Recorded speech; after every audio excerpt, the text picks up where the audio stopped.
Hello students, आज हम आपके लिए एक न्यू वीडियो लाए हैं जिसमें कि हम देखेंगे इनकम टैक्स का 3rd नंबर यूनिट, जिसमें चैप्टर दिया गया है व्यापार एवं पेशे से आय। व्यापार एवं पेशे से आय की गणना कैसे किया जाता है उसको हम देखेंगे, जिसमें फर्स्ट क्वेश्चन यहाँ पे दिया गया है जिसको हम समझने की कोशिश करेंगे कि कैसे बनाया जाता है।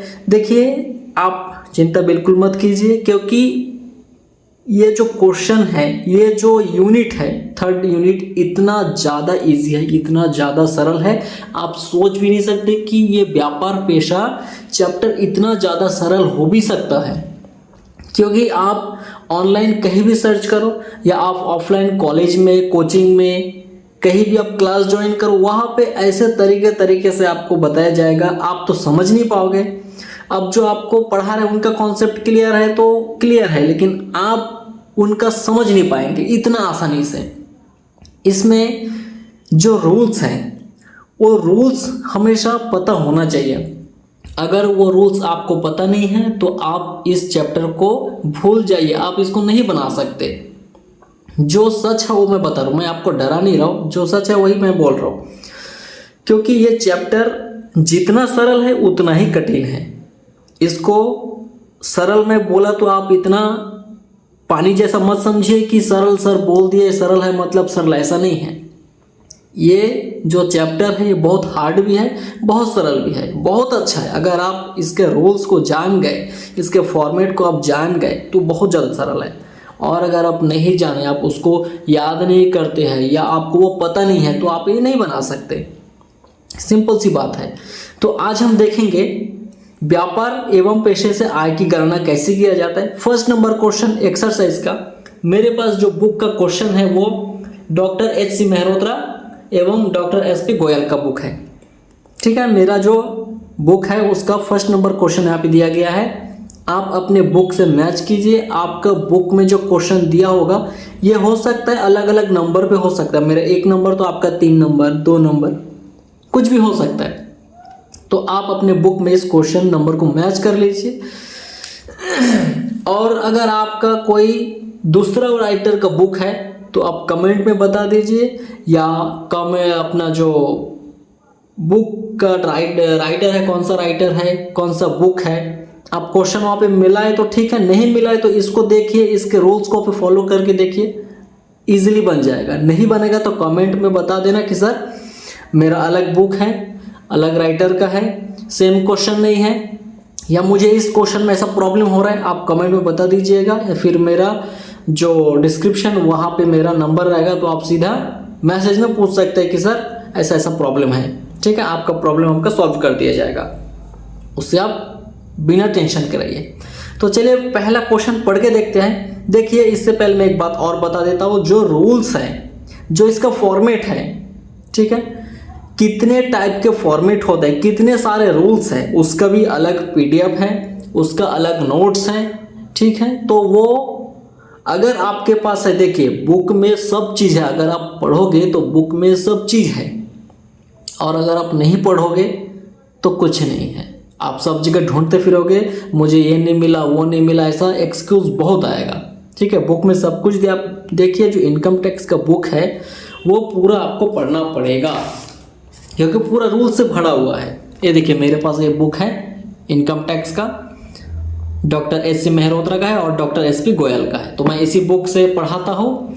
और आपके पास कोई दूसरा राइटर है तो आप कमेंट में बता दीजिए कि सर मेरा दूसरा राइटर का बुक है, और आप डिस्क्रिप्शन में नंबर है, वहाँ से आप क्वेश्चन मुझे डायरेक्ट सेंड कर सकते हैं, आपका भी सॉल्व कर दिया जाएगा। ठीक, देखिए, मैं एक कॉमर्स के स्टूडेंट हूँ, और मैं जिस प्रॉब्लम से गुजरा हूँ मैं अपने स्टूडेंट लाइफ में, मैं नहीं चाहता कि मेरे होते हुए भी कॉमर्स के स्टूडेंट को कभी भी प्रॉब्लम हो। ठीक है, खास करके जो 3rd ईयर के इनकम टैक्स है, इससे सब लोग डरते हैं, लेकिन मैं चाहता हूँ इसमें किसी को डर ना लगे, पूरा पानी जैसा इजी कर दूंगा मैं। ठीक, तो इसका जो रूल्स हैं, फॉर्मेट है, सब आपको बुक में मिलेगा। अगर आपको समझ नहीं आ रहा है या आपके पास, देखिए बुक में क्या है, पूरा डिटेल से लिखा हुआ रहता है, उसका क्या है, हम एक फॉर्मेट बनाते हैं, उसका हम रूल्स एक तरीके से लिखते हैं, ठीक है। लेकिन अगर आपके पास वो नहीं है तो आप कमेंट में बता दीजिए, वो भी आपको प्रोवाइड कर दिया जाएगा, ठीक है, लेकिन बिना टेंशन के।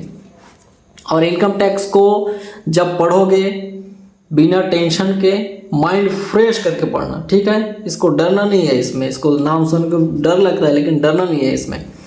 तो चलिए पहले फर्स्ट क्वेश्चन को समझ लेते हैं क्या है, उसके बाद हम इसको बनाएंगे।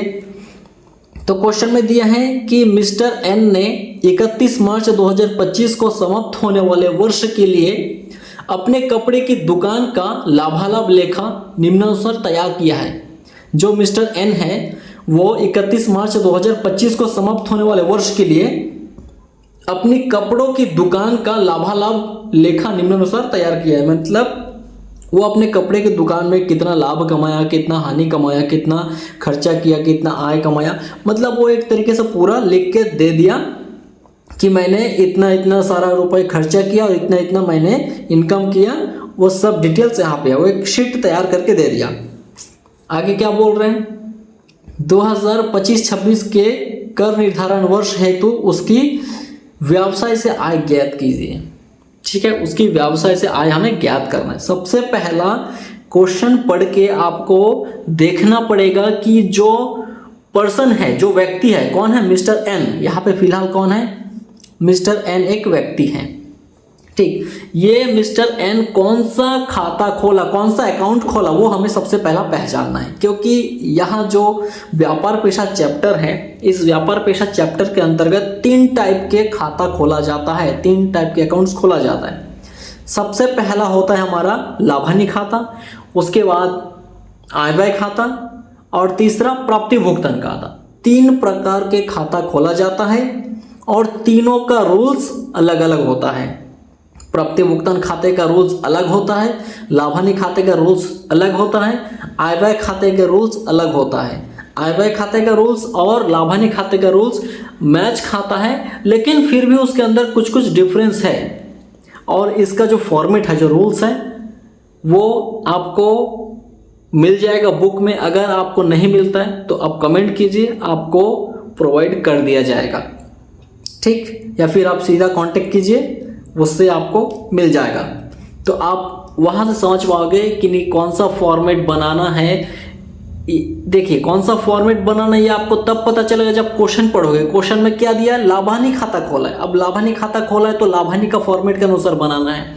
अगर मिस्टर एन आय व्यय खाता खोलता तो आय व्यय खाते के फॉर्मेट के अनुसार हम उस क्वेश्चन को बनाते। अगर मिस्टर एन प्राप्ति भुगतान खाता खोलता तो हम प्राप्ति भुगतान खाते के अनुसार हम सॉल्यूशन बनाते। तो 3 टाइप के खाते खोलते हैं क्वेश्चन में। वो क्वेश्चन को पढ़ के आपको समझ में आएगा, ऐसे में आपको समझ नहीं आएगा। क्वेश्चन आप पढ़ोगे बारीकी से तब आपको समझ में आएगा कि ये कौन सा खाता खोला है।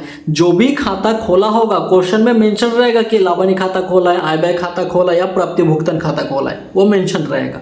उसी के अनुसार सेम फॉर्मेट को हम रखेंगे और उसी से हम सॉल्यूशन बना देंगे। पूरा फ्रेश सॉल्यूशन ईजी, एकदम मस्त बनेगा आपका। कोई डर नहीं रहेगा, कोई टेंशन नहीं रहेगा, कोई दिक्कत नहीं जाएगा, ठीक। और जो जो क्वेश्चन में, ये तो सिंपल सा क्वेश्चन है, इसके आगे एडजस्टमेंट यानी कि समायोजन वाला क्वेश्चन आएगा, सब बताएंगे लाइन बाय लाइन। लेकिन पूरा वीडियो को देखो, समझो। समझ नहीं आता कमेंट करो, सर मुझे ये प्रॉब्लम है, लेकिन बोलो मुझे कि सर प्रॉब्लम है, छुपाओ मत, ठीक है। लेकिन और वीडियो को पूरा देखा करो। चलो आगे देखते हैं क्वेश्चन को। लाभानी खाता खोला है तो हम लाभानी के फॉर्मेट के अनुसार बनाएंगे सॉल्यूशन, मस्त बनेगा देखना। और हाँ, फॉर्मेट में जो फॉर्मेट है वो फॉर्मेट के लिए अगर आपके पास है तो ठीक है, अगर आपके पास नहीं है कमेंट करो कि सर मेरे पास फॉर्मेट नहीं है, फॉर्मेट प्रोवाइड करो। अगर आप कांटेक्ट करते हो डायरेक्ट तो आपको फॉर्मेट सेंड कर दिया जाएगा।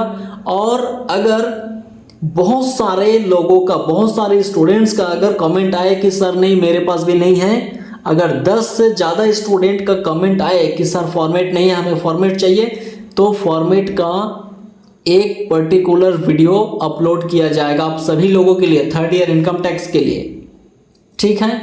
उस वीडियो में फॉर्मेट, तीनों टाइप के फॉर्मेट रहेगा, तीनों फॉर्मेट को डिटेल से समझाया जाएगा कि इस फॉर्मेट में ये आया तो क्यों आया, किस लिए आया, क्यों आता है ये चीज़ इस फॉर्मेट में, उसका सॉल्यूशन इसी के अनुसार बनाया जाता है, सब चीज़ वहाँ पे आपको बताया जाएगा।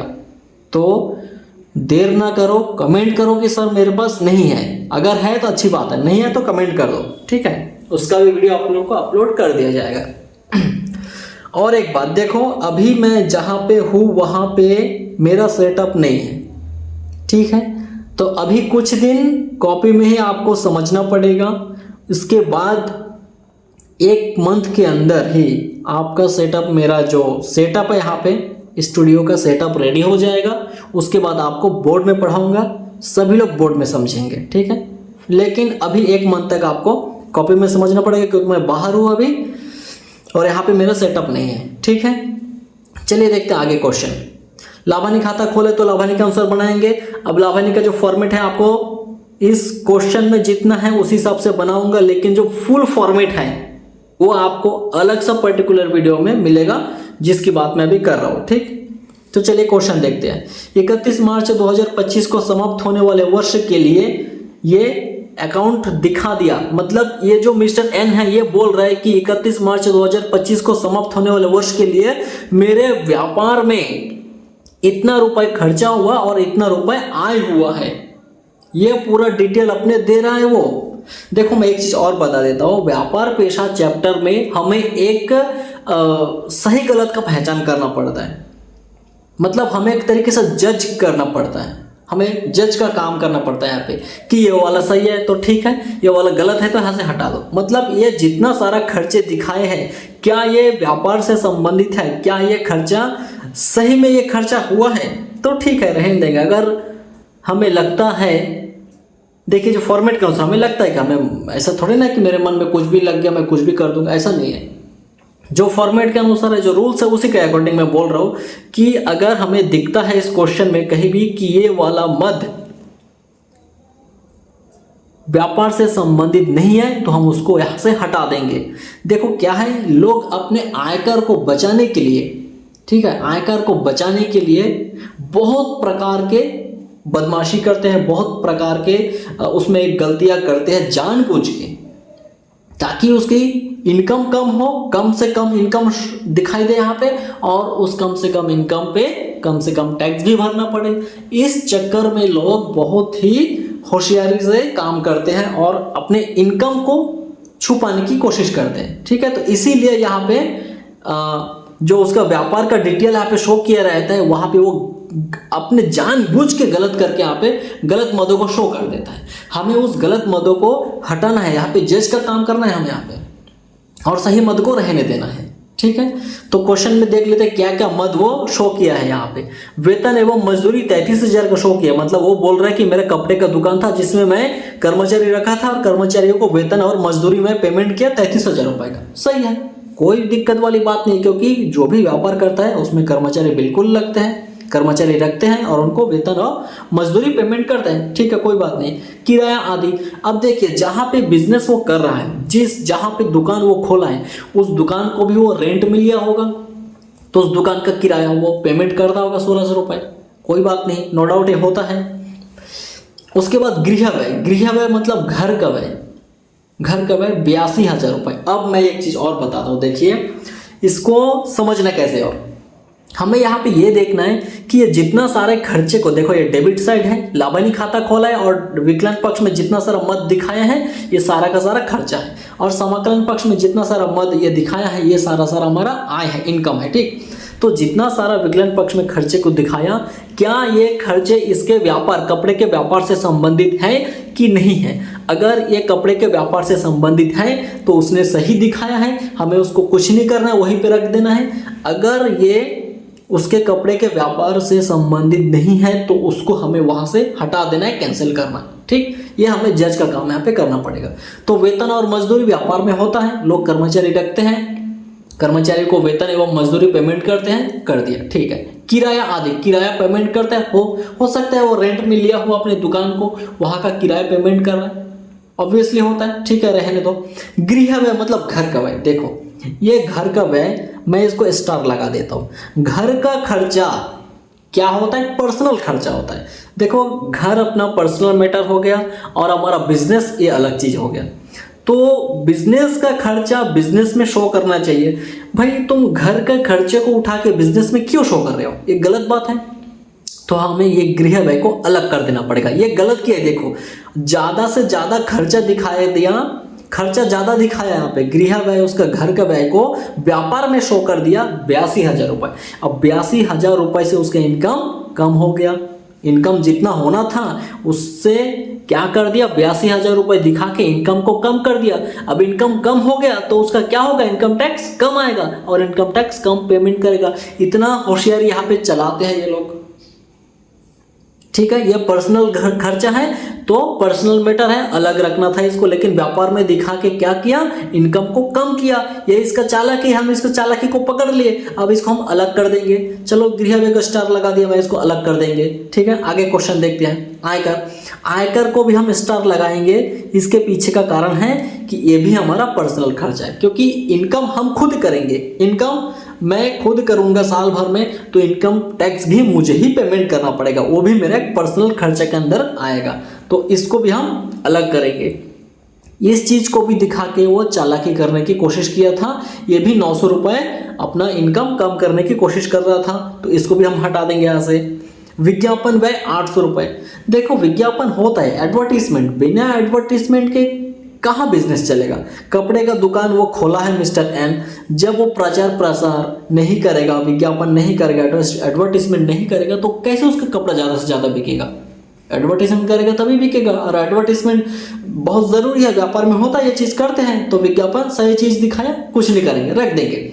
मतलब बिजनेस से रिलेटेड जो है उसको हम कुछ भी नहीं करेंगे, और जो बिजनेस से रिलेटेड नहीं है उसको हम यहां से आउट कर देंगे। सीधी बात, नो बकवास। ठीक, उसके बाद डाक व्यय 600 रुपए।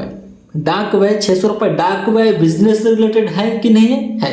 होता है, बहुत सारे कामों में लगता है डाक खर्चा। जैसे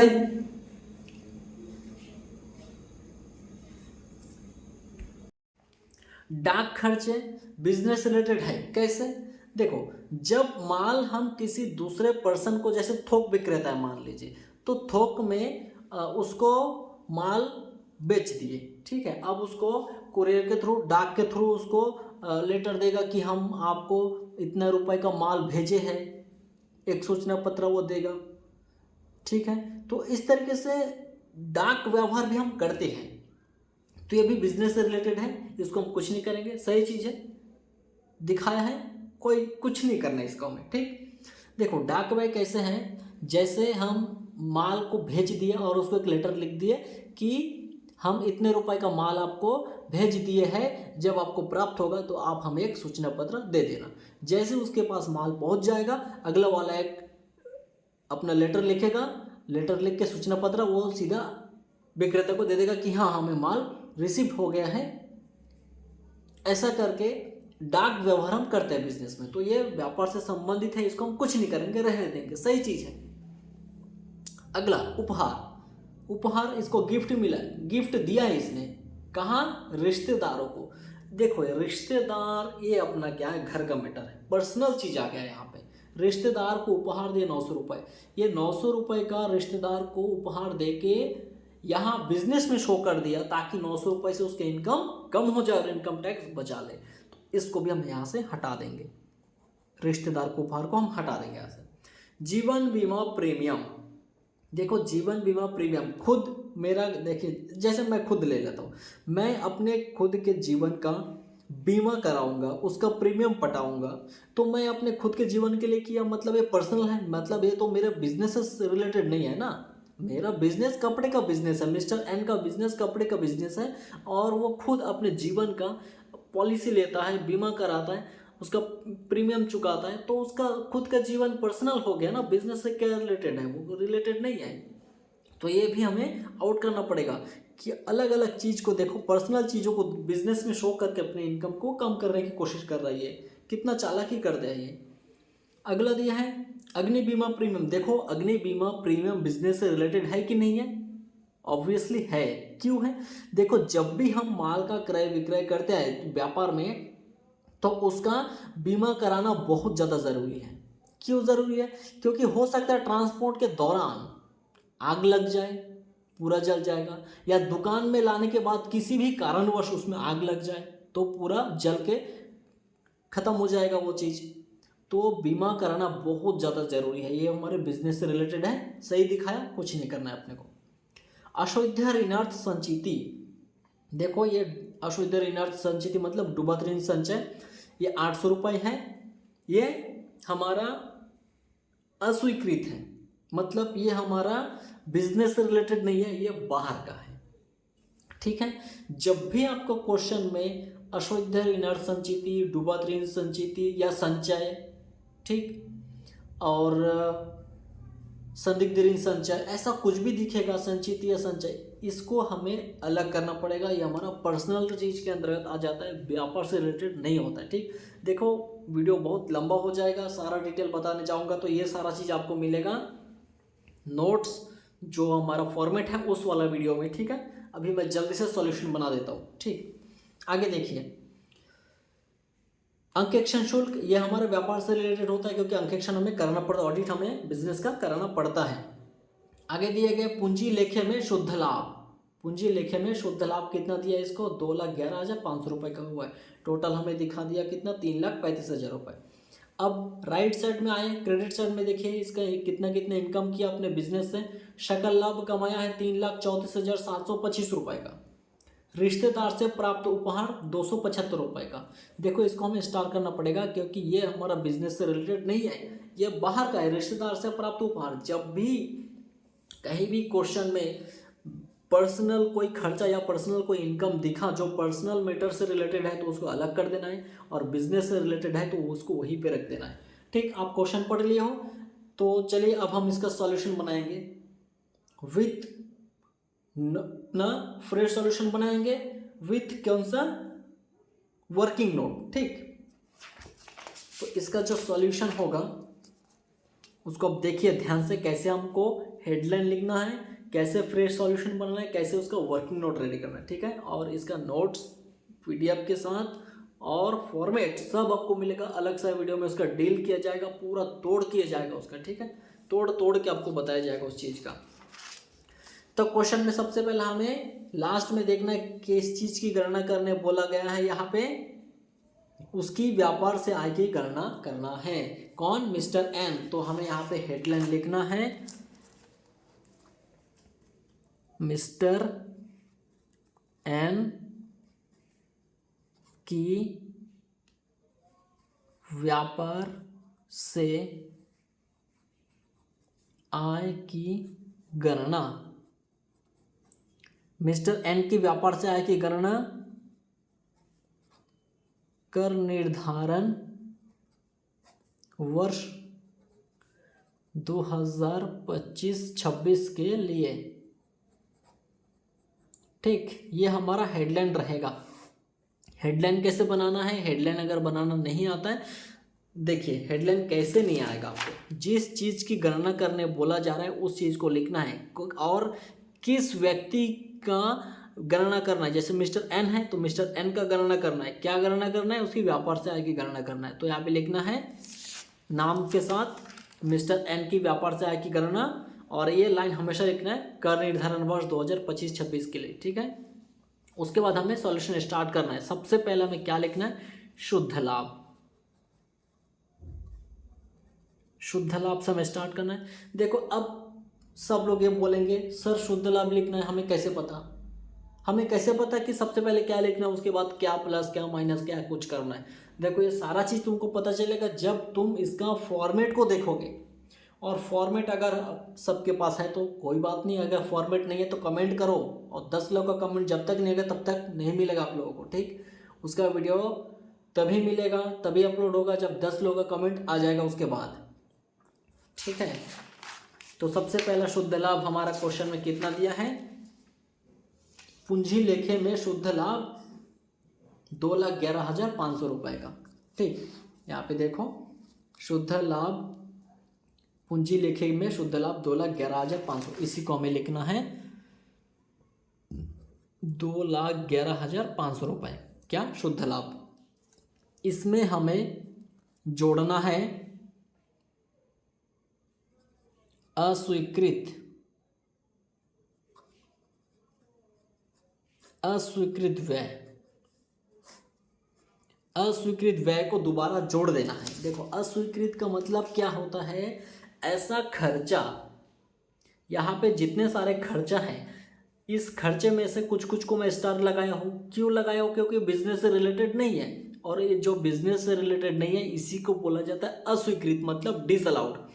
और जितने सारे व्यापार से रिलेटेड है वो हम बोलते हैं स्वीकृत, उसको इंग्लिश में बोलते हैं हम अलाउड। ठीक है, अलाउड एक्सपेंसेस मतलब स्वीकृत व्यय जो व्यापार से रिलेटेड होता है, और जो व्यापार से रिलेटेड नहीं होता है उसको हम डिसअलाउड बोलते हैं, अस्वीकृत व्यय बोलते हैं। ठीक, उसी प्रकार आय की तरफ देखेंगे तो जो व्यापार से रिलेटेड है उसको हम अलाउड इनकम बोलेंगे, जो व्यापार से रिलेटेड नहीं है वो डिसअलाउड इनकम होता है। ठीक, तो ये जितने सारे अस्वीकृत व्यय है जो व्यापार से रिलेटेड नहीं था उन सब को यहाँ पे खर्चों में दिखा के अपना आय को कम करने की कोशिश किया था, तो उस कोशिश को हम नाकाम कर देंगे। उसको हम उस सारे इनकम को हम दोबारा प्लस करके हम उसके आय को बढ़ा देंगे।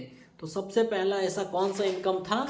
सबसे पहला था गृह व्यय 82,000 रुपये का, दूसरा आयकर 900 रुपये का, तीसरा उपहार रिश्तेदारों को 900 रुपये का, चौथा जीवन बीमा प्रीमियम 2100 रुपये का। ये चार खर्चे ऐसा है जिसको दिखा के, अच्छा और एक है यहाँ पे अशुद्ध ऋण संचिति, ये 5 800 रुपये का।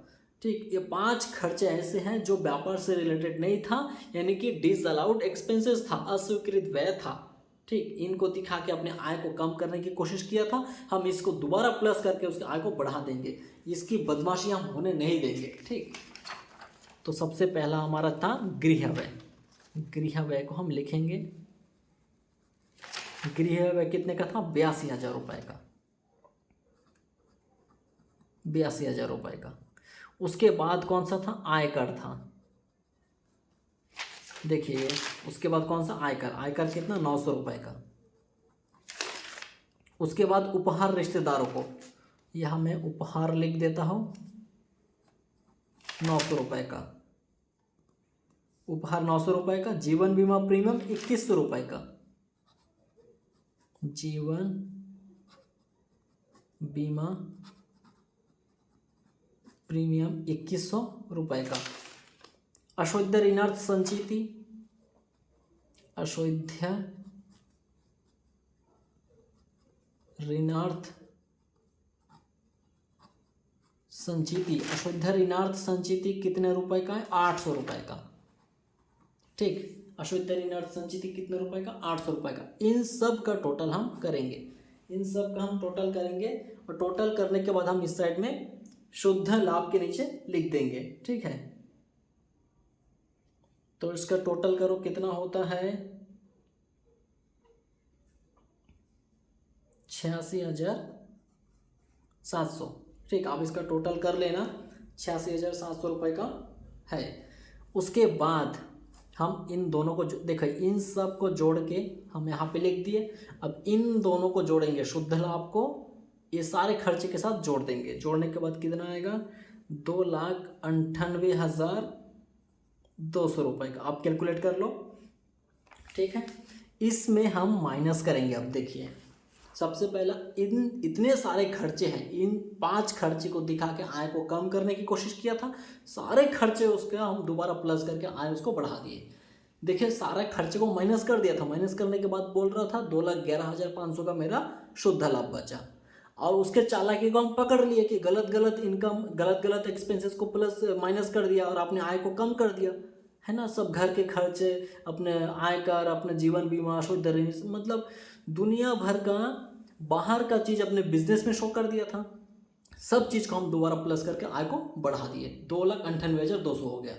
अब ऐसा इनकम जो उसके बिजनेस से रिलेटेड नहीं था फिर भी वो दिखाया, जैसे रिश्तेदार से उपहार प्राप्त किया 275 रुपये का, ये उसको नहीं दिखाना था, ये अपना पर्सनल मैटर है, ये अस्वीकृत आय हो गया इनकम साइड में, इसलिए अस्वीकृत आय हो गया।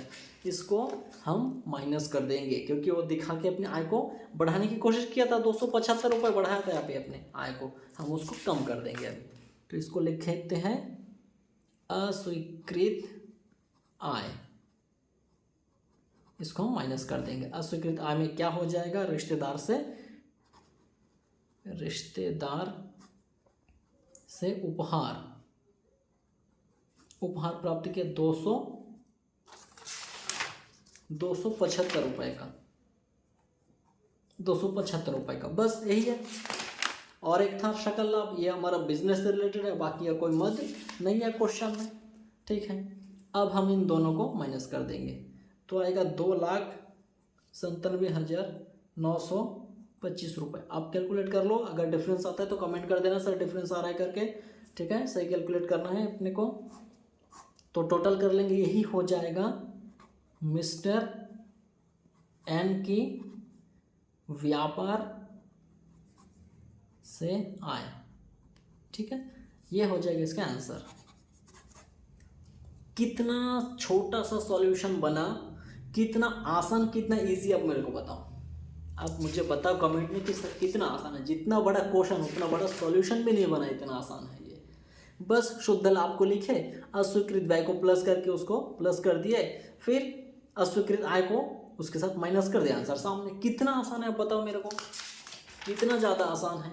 बस क्वेश्चन को समझना पड़ेगा, क्वेश्चन को समझने के साथ साथ आपको फॉर्मेट याद रखना है, उसका रूल्स याद रखना है, ठीक। ये फॉर्मेट और रूल्स तरीका आपको पता चल गया, आपको माइंड में रहा, आपको याद हो गया, तो ये जो चैप्टर है आपको पानी जैसा लगेगा, अब चुटकी में बना दोगे इस चैप्टर को, इतना ज़्यादा इजी रहेगा। और मैं एक बात बता दूँ, एग्ज़ाम में ये आएगा ही आएगा, कोई नहीं रोक सकता इसके लिए, ठीक। ये जो चैप्टर है ये थर्ड यूनिट का, थर्ड यूनिट में आपका 3 चैप्टर मिलेगा।